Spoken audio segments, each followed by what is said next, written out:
Mais uma vez eu tenho o privilégio e a grande honra de chegar até você com a Bíblia aberta, a palavra do Senhor, para o nosso momento aqui, já faz tantos anos, chamado Profetizando Vida. Profetizar não significa apenas antever as coisas que vão acontecer. Profetizar é trazer a palavra de Deus como resposta para o nosso coração.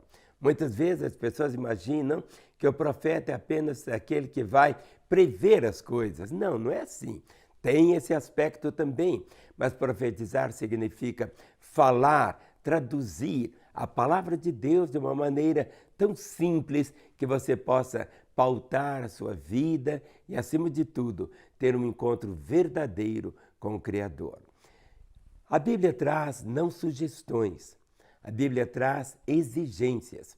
Sugestões é algo que eu posso mostrar para você e você mesmo vai definir. Será que eu vou aceitar ou eu não vou aceitar? É uma exigência. Não tem jeito. Você tem que ter essas exigências que a Bíblia arrola aqui na sua vida. Se você for fazer uma viagem de avião, tem uma exigência. Você tem que ter sua carteira de identidade, você tem que ter uma passagem, compreende? Não é você chegar e entrando, não é assim. Há uma série de exigências. E essas exigências que Deus nos faz não é para colocar obstáculos para nós encontrá-lo. Pelo contrário, essas exigências são também preparativos do nosso coração para estarmos prontos realmente a ouvir Deus e ao mesmo tempo tendo uma vontade tão grande de conhecê-lo. Mas a Bíblia, ela é cheia de exigências. E essas exigências são chamadas também como se fossem mandamentos e são orientações. Se você segue as orientações, segue os mandamentos, você sempre vai experimentar algo que é tão bonito, que é o seu relacionamento com o Pai, a sua intimidade com Deus, e vai experimentar tanto do favor que você pode ter com Ele.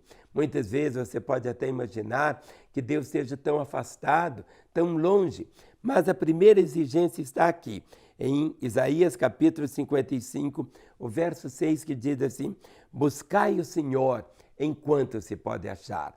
Tão interessante essa expressão, buscai ao Senhor enquanto se pode achar. Durante o nosso momento desse programa, é exatamente uma oportunidade para deixar o seu coração voltar-se para Deus. Não é apenas você buscando a Deus, mas Deus está te buscando. A palavra do Senhor diz para fazermos de tudo, para com todos, para que todos possam conhecer o Senhor. E aqui a palavra diz, buscai o Senhor, mas agora coloca algo que você nunca pode esquecer, e o que é? Enquanto se pode achar. Muitas vezes as pessoas querem buscar a Deus naqueles momentos apenas assim, de muito aperto, de muita angústia, de muita briga, de muita confusão, e naqueles momentos assim, tão extremos. Agora, a pandemia está terminando, as coisas vão chegando no lugar, e muitas vezes as pessoas agora, cada uma quer viver sua própria vida. Mas é tão simples você compreender isso, que buscar a Deus não é buscá-lo num lugar. O fato de eu chegar até você agora, eu queria estar assim, olhando nos seus olhos, mas eu sei que os olhos de Deus permanecem sobre você.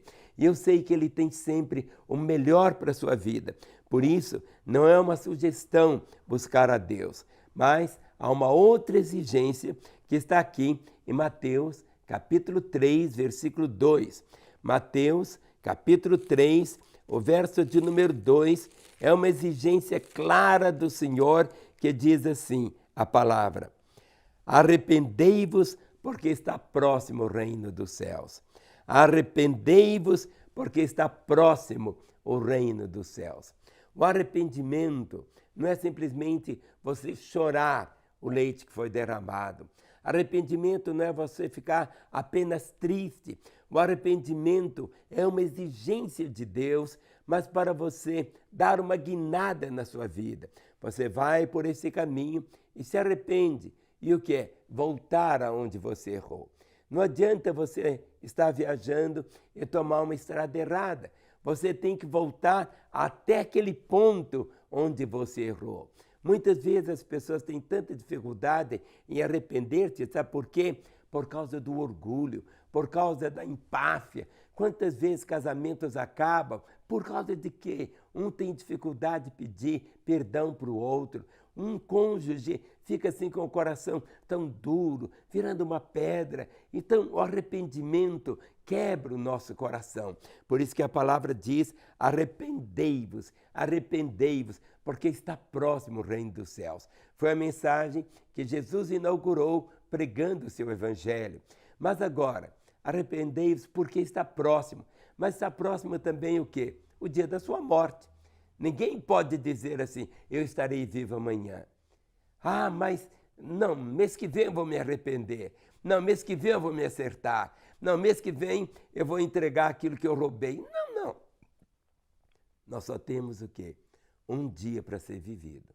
Nunca se esqueça disso. Eu já te falei que eu tenho um sonho para viver até 100 anos, mas eu só tenho o quê? O dia de hoje. Eu só tenho esse momento que estou falando com você. Eu só tenho hoje, só esse presente. Então, por isso, aqui a palavra diz que você precisa colocar essa exigência em prática. Isaías capítulo 56, não, Isaías 55, 6, diz exatamente assim. Uma outra exigência que traz a palavra de Deus de uma forma clara para você, que significa o quê? Invocar o Senhor. Diz assim Isaías 55, 6, invocai-o enquanto está perto. Invocai-o. Sabe, é a oportunidade que você tem para falar com Ele. É a oportunidade que você tem para ter relacionamento com Deus. Invocai-o enquanto está perto. Sabe, Deus não se afastou de você, mas é você que se afasta dele. Mas nesse período, tudo que você precisa fazer é colocar em prática essa exigência, que é invocá-lo. E aqui a palavra diz: invocai-o enquanto está perto.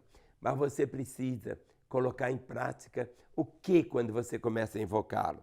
É confessar. Provérbios 28, 13. Provérbios 28, o versículo de número 13, proclama essa exigência dizendo assim, Provérbios 28, 13. A palavra diz assim: o que encobre as suas transgressões jamais prosperará, mas o que confessa e deixa alcançará misericórdia. Nossa vida é assim. Minha roupa vai ficar suja daqui a algum tempo. Mas se eu ficar 1 ano, 2 anos com a mesma roupa, vai estar um cheiro terrível. Eu preciso fazer o quê? Ela precisa ser lavada. O nosso coração, durante todo o dia, muitas vezes você o suja, outras vezes você fala o que não devia falar, talvez tropeça numa mentira, tropeça num olhar, outras vezes seu coração fica endurecido, deixa de ser aquela pessoa gentil, carinhosa, meiga, e você vai se perdendo com tantas coisas. Mas aqui a palavra diz de uma forma tão grande que é preciso fazer isso aqui. O que encobre as suas transgressões jamais prosperará, mas o que as confessa e deixa vai alcançar o quê? Misericórdia. Isso traz esta paz para o coração de uma forma muito grande. Mas para agir dessa maneira é preciso, não é uma sugestão de Deus, é uma exigência que se chama humilhar-se. Não é sermos humilhados. Nós é que temos que nos humilhar. E essa palavra humilhar, no português, lá do latim, humus. Humus é terra. Humus é terra. E humilhar é nós nos dobrarmos, reconhecermos que nós viemos do pó da terra. Tanta gente acha que sim, enquanto o nosso corpo, nessa casa, nós temos vida. Tudo bem, você pode passar perfume, pode ficar bonito, pode cortar cabelo, pode usar roupa bonita, mas sabe, um dia você precisa entender isso, que nós vamos virar o quê? Pó. Vamos voltar ao pó. Uma das coisas tão bonitas, a palavra de Deus diz assim: aquele que se humilhar será exaltado, mas o que se exalta será humilhado. E nesta caminhada com o Senhor, é preciso que você guarde no coração sempre esta realidade que está aqui. Então, essa exigência que está aqui, você precisa realmente encarná-la, porque as sugestões de Deus não são assim sugestões que você pode optar ou não. Ele deixou exigências e você não pode tropeçar. Não adianta cumprir uma e deixar de cumprir outra. Você caminha assim, é como se fosse uma corrente com muitos elos. Imagine uma corrente com 1000 elos, sabe, dentro de uma corrente. Mas se um elo só arrebentar, rebenta a corrente toda, não é assim? É por isso que a vida só é vida quando você permite que Jesus Cristo viva a vida dele através da sua vida. O apóstolo Paulo, que ele disse assim, sede meus imitadores, como eu sou de Cristo. Mas Paulo tinha uma vida de comunhão com Deus tão bonita e nos deixou um exemplo, que é exatamente isso, de viver intensamente com o Senhor. E muitas vezes você pode pensar assim, mas pastor, se eu for viver assim, minha vida não vai ter prazer nenhum. Eu não vou poder ir num restaurante, será que eu não vou poder nem torcer para o meu time de futebol, seja ele qual for, ou eu não vou poder, não tem nada disso. Sabe, humildade não fala nada a respeito de dinheiro, nada disso. É algo do coração. É você sempre olhar as pessoas, não de baixo, de cima para baixo, mas olhar sempre de baixo para cima. Olhar o outro, sabe, como se fosse superior a você. Mas é dessa maneira.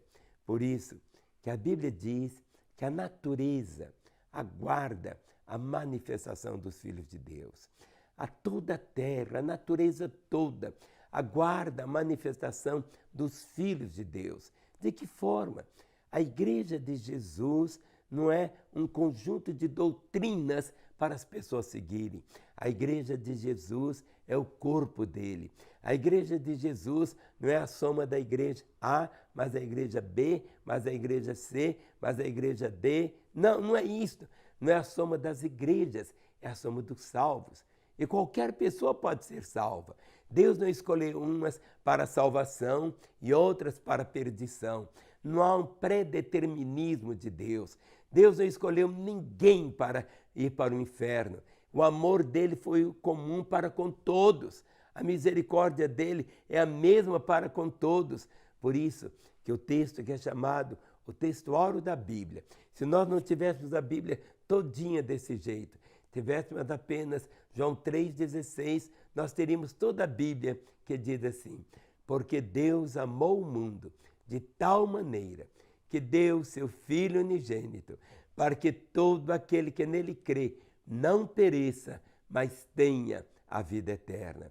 Esta é a mensagem do Evangelho. Deus não faz acepção de pessoas. Ele olha para você, ele ama você. Não adianta você só frequentar uma igreja, isso é muito bom, mas você precisa ter o quê? Um encontro verdadeiro com Jesus. Você precisa absorver essa verdade. E você que já o conhece, hoje, o maior privilégio que você tem é levar outras pessoas a conhecê-lo. O maior privilégio que você tem é ter sido um instrumento nas mãos de Deus para mudar aquele que estava indo por um caminho de morte, de destruição, para o inferno, ter a graça de dar uma guinada na vida e vir para Jesus. E quando uma única pessoa vem para o Senhor, sobre ela repousa uma bênção que diz, crê no Senhor Jesus e será salvo tu e a tua casa. A salvação não vem apenas para você, mas pelo seu testemunho, através da sua vida. Sabe o que acontece? Os outros da sua família hão de ver uma mudança tão radical na sua história.